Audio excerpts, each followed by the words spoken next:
এই যে 15 মাসের শাসন, যদি প্রশ্ন করি এই সময়ের মধ্যে স্বাধীন গণমাধ্যমের জন্য কতটুকু কাজ করলাম আমরা যতটুকু আশা করেছিলাম এই সময়ে সেটা বাস্তবায়নক আশা করিনি, কিন্তু কোনো পথরেখা কি রচনা করতে পারলাম নাকি উল্টা পথে হাঁটলাম?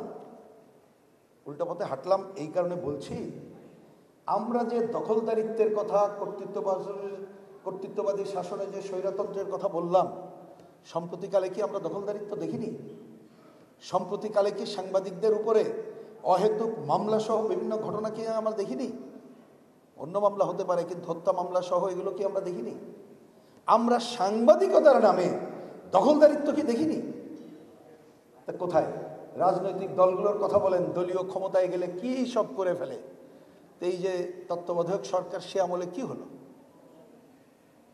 যে ভয়ের রাজত্ব ছিল, সে ভয়ের রাজত্ব কতটুক আমরা ওভারকাম করে এখন আসতে পারলাম? আমি আর প্রশ্ন বাড়াতে চাই না, আমার ধারণা এর উত্তর সবাই জানি। কিন্তু এই জানার পরও অনেকে বলছে না, কারণ গত কর্তৃত্ববাদী স্বৈরাচারী আমলে যে ভয়ের রাজত্ব ছিল, এই ভয়ের রাজত্ব কিন্তু এখনো শেষ হয় নাই। নতুন নতুন ভয়ের রাজত্ব আমরা দেখেছি। আমার ধারণা এই সংস্কার কমিটি যখন আলোচনা করে, তখন মব সন্ত্রাস তাদের মাথায় ছিল না। রাজনীতিতে ধর্মের ব্যবহার এবং তার যে ভয়াবহ রূপ, এটা বোধহয় তাদের মাথায় ছিল না, যার জন্য হয়তো অনেক কিছু তারা করে। আমি আলোচনা না বাড়িয়ে শেষে এটাই বলি, এই আলোচনার মধ্যে অনেক পজিটিভ কথা আছে, আমি সময়ের জন্য সেদিকে যাই না। এক্ষেত্রে যেমন বাধা কী কী, আমি রিপোর্টে এটা যাতে দেখেছি, আইনগত বাধা, প্রাতিষ্ঠানিক বাধা, আর্থিক বাধার কথা বলা হয়েছে, আইনগত প্রাতিষ্ঠানিক সংস্কার, মালিকানার কাঠামো পরিবর্তনের কথা বলা হয়েছে, গণতন্ত্র, আইনের শাসনের কথা, এগুলো কিন্তু বলা হয়েছে ওই রিপোর্টে।